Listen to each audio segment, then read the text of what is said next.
What a great question, and thanks for asking it. What was my first business, and what lessons did I learn from it? Now, I'm going to tell you right now, this is going to be a long one. It's going to take some time, but I think you'll learn several lessons that'll help you build a better life, build a better business, create your own future. I'm not saying I'm a genius. I'm not saying I have any wisdom. I'm just sharing with you the things I learned. And this lesson, I learned by accident. Follow along. I think you'll enjoy this video. So I'm 11 years old. I'm working for my dad and uncle who are in the construction business. You see, they built houses, apartments, that kind of stuff. And on the weekends, I would work with them as a hand, a laborer, picking up scraps, going and getting stuff. Well, I figured out pretty quick I wanted my own business. So I went to my dad and I said, hey, I want to do something to make my own money. I want to be my own boss. My daddy was proud of me. He told me years later that that was an important step. So we got to talking about what I could do. And at the time, we still lived in Arkansas. We lived in a neighborhood. And my daddy convinced me that I could make some money mowing yards. There was a fella down the street. He had him a brand new Montgomery Ward riding lawnmower.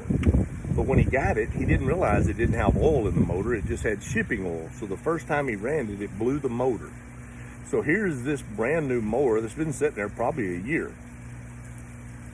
So my dad and I put a plan together. I went down, talked to him if he'd sell me the mower, and then I got the price on buying a new motor for it.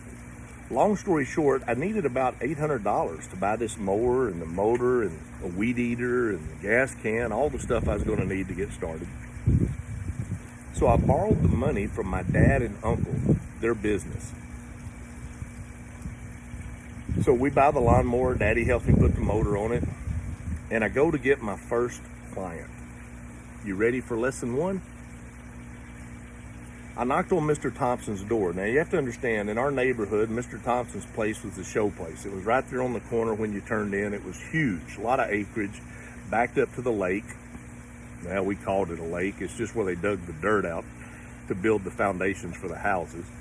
Some places that pond would be 2 foot deep, other places would be 20 foot deep.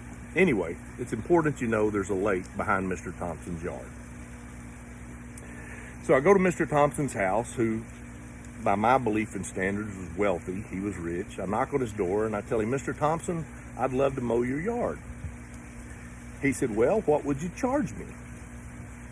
I didn't know. I wanted the job. I didn't know how long it would take. So I did the first thing that came to mind. I said, Mr. Thompson, let me just mow it and then you pay me whatever you think it's worth. He agreed. So I spent the next day and a half mowing that yard, picking up limbs, trimming bushes, sweeping the sidewalk. Where his yard joined the lake, there was a retaining wall made out of cross ties. The water had receded and a bunch of old weeds had grown between that retaining wall and the water line. Now, it really wasn't part of his yard and you couldn't see it till you walked right up on the retaining yard, but for some reason I decided it'd be a good idea if I weed-eated those weeds. So I probably spent another 30 minutes cleaning up that lake frontage behind his house. Long story short, I spent about a day and a half with my first client mowing their yard. I went and knocked on the door. I'll never forget it. Mr. Thompson, he had on dress slacks, an Oxford dress shirt, but he also had on his house shoes and kind of a velour bathrobe. I don't know why I remember how he was dressed, but anyway, he said, well, let's look at the job you did, boy. So we walked around the yard and he's looking and nodding and we get back to that retaining wall. He looked down and he's seen where I had weed-eated all those weeds. He said, Randy, that ain't part of my yard.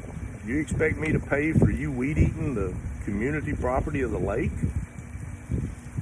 I said, no, sir, no. I just thought it would look better. You don't owe me nothing for that, Mr. Thompson. I'll never forget it. He put his hand on my shoulder and he said, no, son, you just went above and beyond. The number one key in business is always give your customer more than they expect. You see, I thought I was about to get in trouble, but he was actually complimenting me, and I learned a lesson there. Always give more than your customer expects. He said, well, what do you think I owe you? I said, Mr. Thompson, that's up to you. Whatever you think it's worth. Now, the whole day and a half I was mowing this yard, I was thinking, man, what if I got 20 bucks? Oh man, maybe he'll pay me 25. I couldn't even imagine 50. So I'm sitting there hoping maybe I'll get 25, 30 bucks. My wildest dream, 50. Mr. Thompson said, how about $100, son? I said, oh, Mr. Thompson, that's too much. He goes, no, you did a good job. Let's do $100. And you come back and you mow my yard every 2 weeks. That was my first client. I'm sure you've already picked up the lesson. Always give more than expected and let your client decide what you're worth. Let your clients set your price. Well, I learned my lesson. The very next house I went to, when I knocked on the door, I'll never forget it. I told the lady, I said, ma'am, I'd like to mow your yard for free. And if you like what I did, you pay me whatever it's worth. If you don't like it, you don't owe me nothing. She kind of smiled. She agreed. I got $40 a month for that yard, and it was a whole lot smaller than Mr. Thompson's. You see, I learned the lesson, and I applied it. So let's review. Be willing to trust in yourself. Go out and be your own boss. Look, I don't know what it is you're looking for. I don't know what you're searching for. I don't know why you watch this video. But if you're looking for a home-based business, a side hustle, I've been doing that my whole life. I can teach you how to build residual income. I can teach you how to sell digital products. Simply go to these two websites, see if either one of them makes sense. If it does, I'll be happy to visit with you. I'll explain what I do. But if what I do don't interest you, because look, we all have different goals. We all have different skill sets. We all have different desires. I know what I do is not for everyone. Now, anyone can do what I do. It's simple, but it ain't easy. You got to work. Anyway, check out the information. If you like it, that might be what your own home-based business, your own side hustle is. Lesson 1, you need something that's yours, that you can build part-time and can grow into some full-time potential. The second lesson, always let your customer decide your value. The third lesson, give more than expected. Thank you for asking that question. And for those of you who stuck around and watched all this, for those of you who listened this long, I'm going to put my number up here. That's my personal number.